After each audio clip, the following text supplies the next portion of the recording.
Good morning. I'm bringing you some sad and upsetting news. And while I don't know the details of the allegations... She's throwing me under the bus.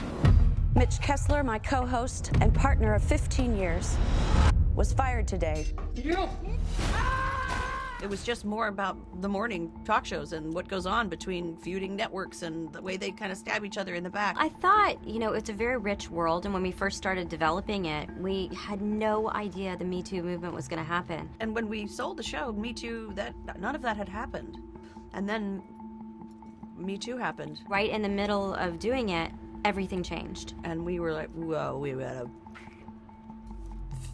retool a few things. All of our characters changed, and it became this, it felt like a show that was culturally important. It's just the timing could not be more perfect for it. It was actually asking questions, pulling back the curtain on what it really feels like to be on any side of it. There's a human side of everything, as my character says.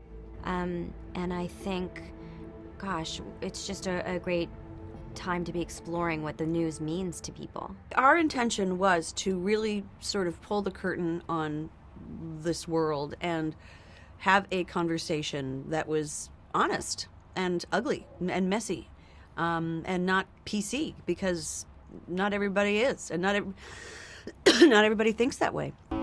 We are facing the biggest crisis in our history. My life just ended for no good reason. Do you think that the new movements, like the MeToo movements, have overcorrected what was wrong in the past? I think the idea that women are getting a voice that they've never had is really powerful and important, and you definitely see that in this show. But there's also a balance of what happens to people when they're accused of crimes or misconduct, and what does their life look like. So the great thing about art is, and movies and television shows, is that we get to process some of this stuff as humans. I think it's all just happening so fast, and there's so much information. So I think it's great that you can watch a show like this and have a conversation with friends about what is your opinion. Because really, it's not when people are right and other people are wrong. It's really about the conversations that need to start happening. That's what's going to change a lot of humanity. Who do you blame this polarization on? I think, people have very strong opinions, and they get very dug in, and there's a lack of willingness to participate in dialogue and conversation. I don't know. I think any movement, there's going to be an overcorrection, and then it's like the swing of the pendulum. Ready? I'm ready. Most people want to trust that the person that is telling them about the world is an honest person. Is it easier to be interviewed or being the interviewer?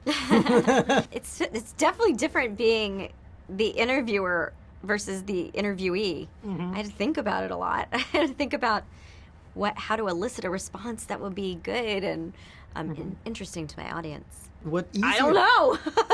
The writers had to write all my questions. Oh, okay, you're so lucky. I know. But it was good. It gave me insight to what it's like to be a journalist a little bit. And I looked back at a lot of interviews with Oprah and Diane Sawyer and Katie Couric. Felt like I was really seeing how the greats conduct an interview.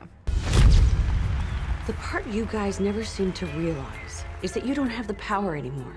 And frankly, I've let you bozos handle this long enough. We are doing this my way.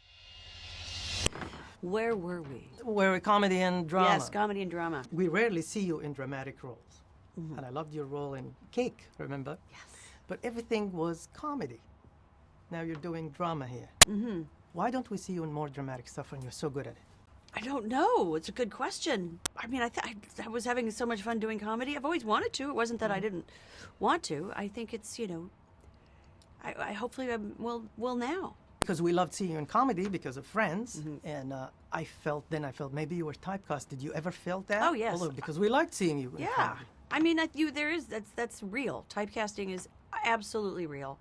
And then, there's sort of I don't know, if you start out in comedy, I think that you kind of get this scarlet letter of some sort in terms of from the dramatic directors and people, that world. And there's a little comedy in this. It's a little dark thread of humor. I saw mainly drama, but it's a very serious subject. It's a very serious subject. Do you feel you're achieving more than doing it comedically? Oh, I think they're both very satisfying creatively. I wouldn't say one sometimes, I mean, I find comedy to be almost harder sometimes because it's trying to find the quality in the comedy. That's a little bit challenging, and but this is, I always also approach comedy and drama the same, which is just from the truth of the situation. Your words spoke to America. People are noticing. They want more. Once you said that women should start doing and stop talking, you've been doing a lot. How has it been the journey, and you achieved great things? I think it's a really fascinating time for women in our world. Women are having more voice than ever on social media.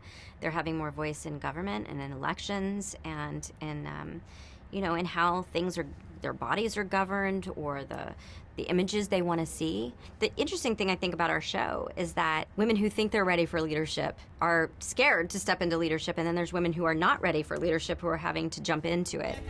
You just think I'm gonna do this? This chair could be yours. I don't want your job. Oh, honey,